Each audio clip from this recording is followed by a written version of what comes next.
I used to hate sunrise. Not because I didn't want to see another day, but because I didn't want to see my day again. Not the way it was.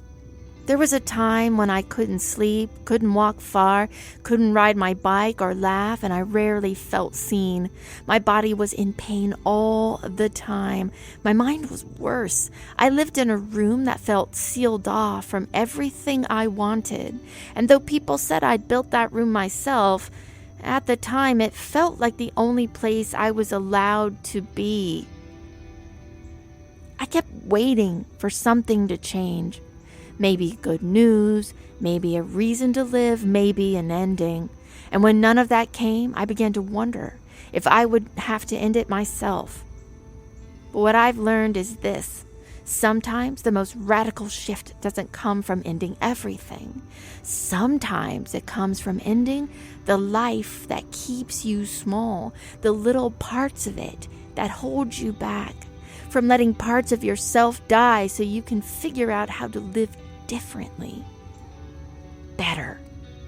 Over the last 3 years, I've been doing that, dying and waking up again, over and over again, until the process of becoming has become just as much of a glorious light as a morning.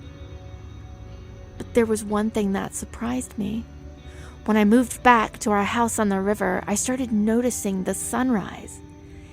It was so beautiful, so vivid, and impossible to ignore that I stopped resenting it.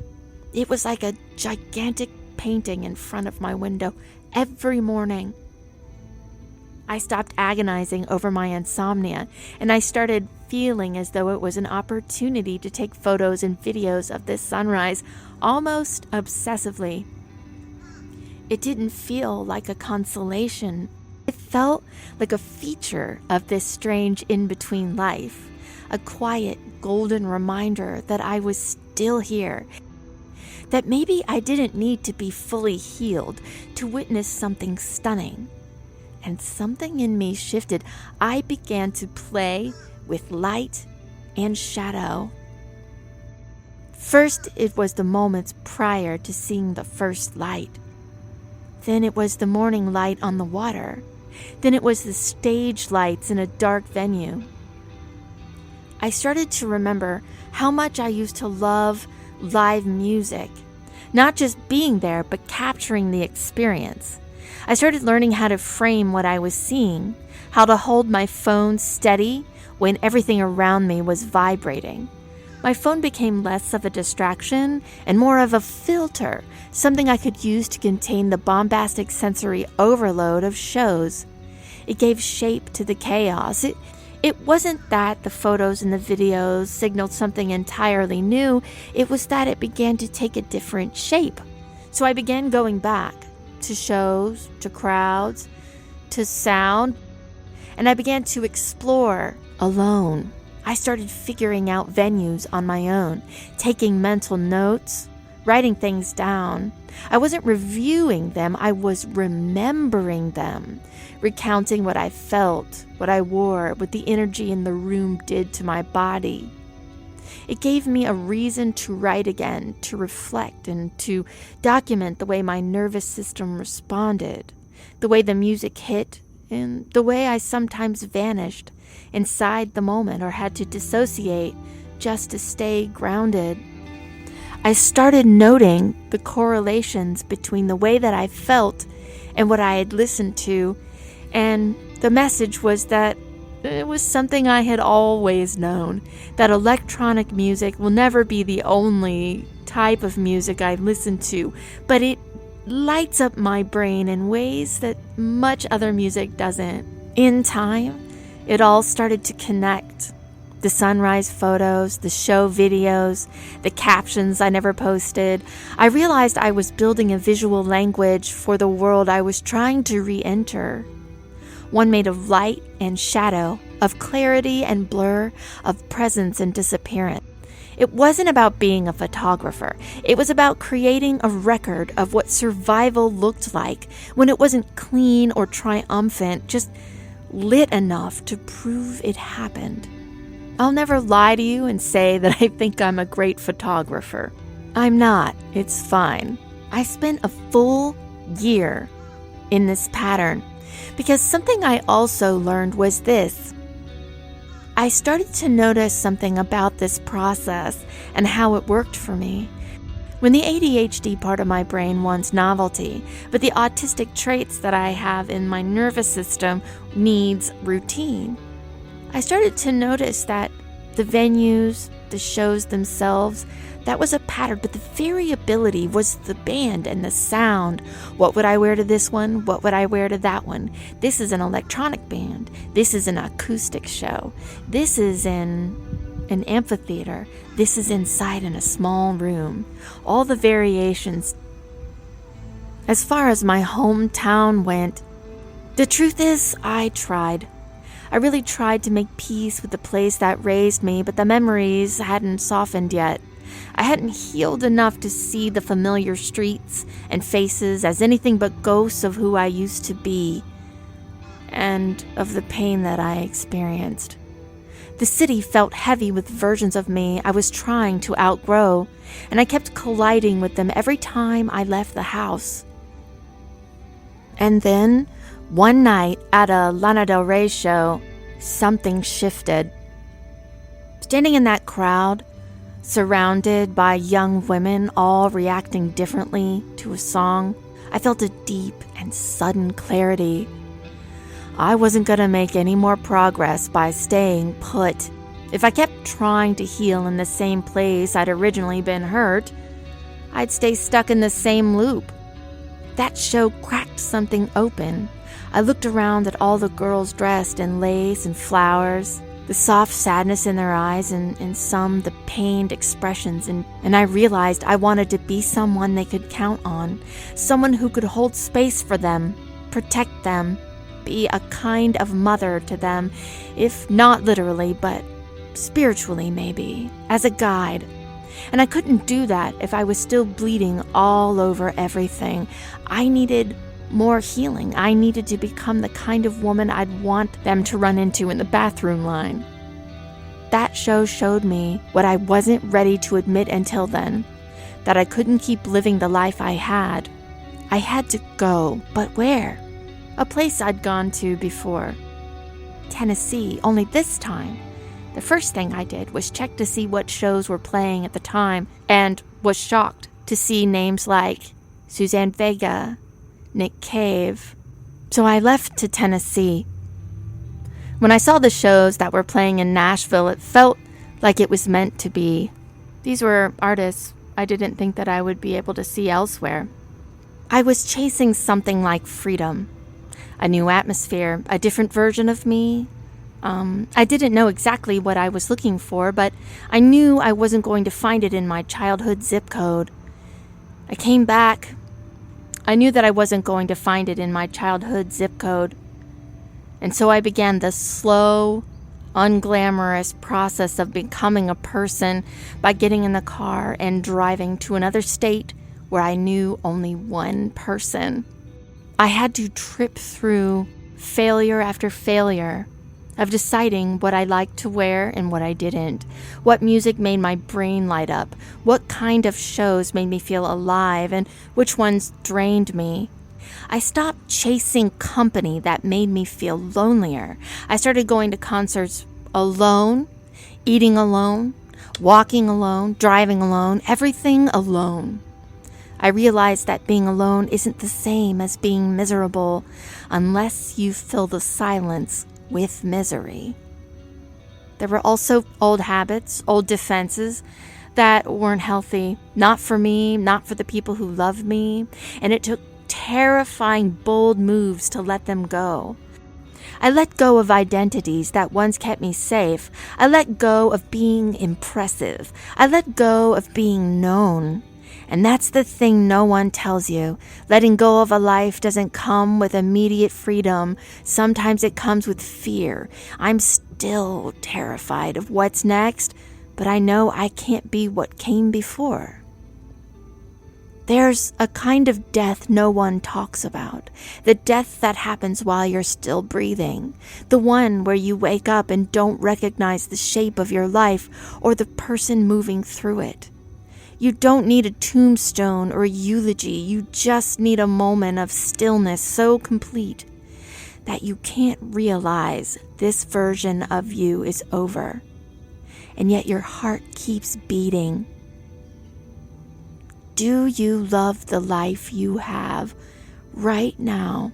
Because if you don't, ask yourself, what is keeping you from changing it? Ask yourself, what could happen next? If nothing is sure, and if everything is pain, what is there to lose?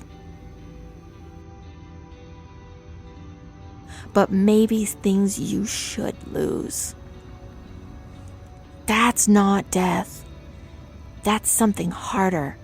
That's life after life. Life in the afterlife isn't linear, especially not when you live show to show, body to body, beat to breath. Going to shows might look like escapism from the outside, but for me, it's part of the ritual. It's erratic and chaotic. Late nights, long drives, sweat, strobe lights, disorienting sound. Sometimes I'm fully in my body. Sometimes I vanish inside it.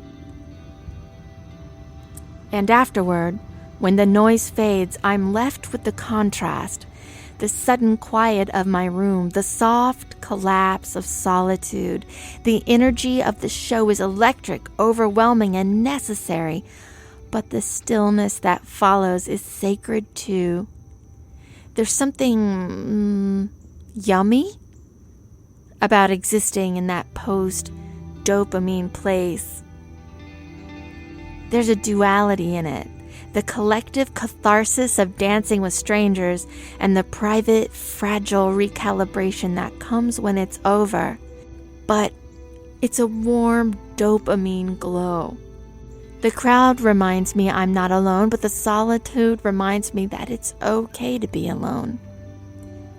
This rhythm, the flicker between presence and disappearance, sound and silence, chaos and clarity has become my way of life. It's not always comfortable. It's often deeply unglamorous, but it's real and it's mine. That's the ghost part and the hyperactive part, and the reason this whole thing exists. Hyperactive ghost is the language I've carved out for that flicker.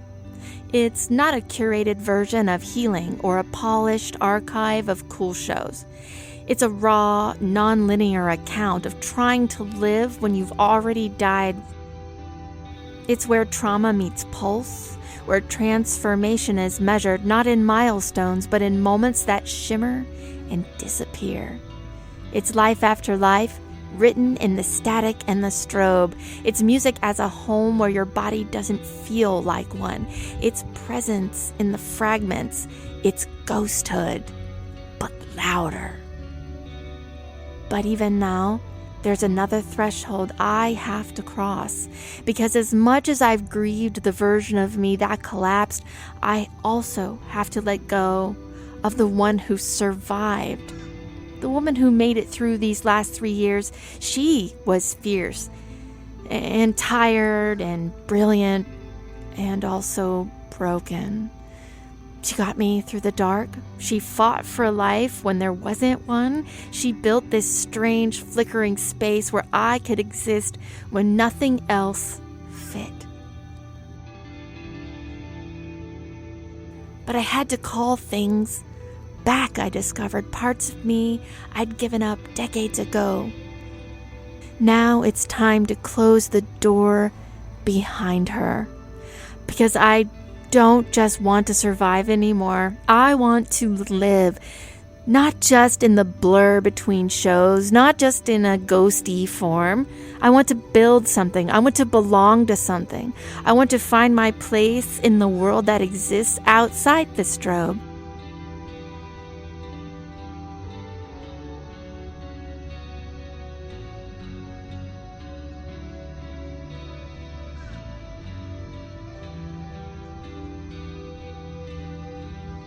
I've grown so used to being alone, to protecting myself with solitude, with distance, with wit and hyper-independence, that I don't know how to let anyone all the way in anymore. And here's the hard part.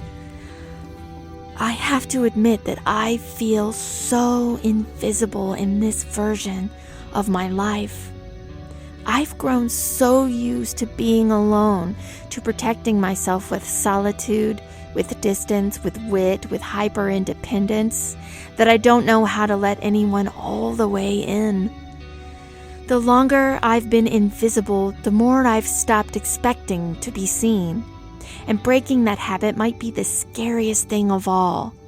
Because these versions of me, the ones that disappeared before anyone could leave, the ones that believed solitude was safety, they have to die too. And I don't yet know who I'll be when they're gone. But I know I won't be able to figure it out if I keep living the same loops. If nothing else, to try. Hyperactive Ghost isn't the end of the story, it's the interlude. It's the documentary footage from the road between lives. It's what I made while I was remembering how to be a person. It's not always polished, and it's definitely not linear, but it's mine. And now I've learned how to speak through this form. I might just be ready to write a new one. So if you're here, listening to this, reading this, thank you. I don't know where I'm going next, but I know I'm not going backward. Maybe you learn about how to be a human again yourself. Maybe you join me on this path. I'm going to be sharing with you what I think about the shows, what I think about the performances, what I think about the audience. I'm going to show you what I wear, what I put on my face. Many people seem to like that. Hyperactive Ghost is one puzzle piece to a larger content engine that might offer you unprecedented access to one human being's evolution. I do this often because I'm the first one in a room that feels the bravest and the boldest to do it. Unprecedented access to me and to my thoughts and my feelings. That right there is going to be brave. And I'm not doing it just for me. I'm doing it, well, for reasons maybe I can't know yet. But I'm not going back. And neither should you. I feel like I need to beat somebody up or like something.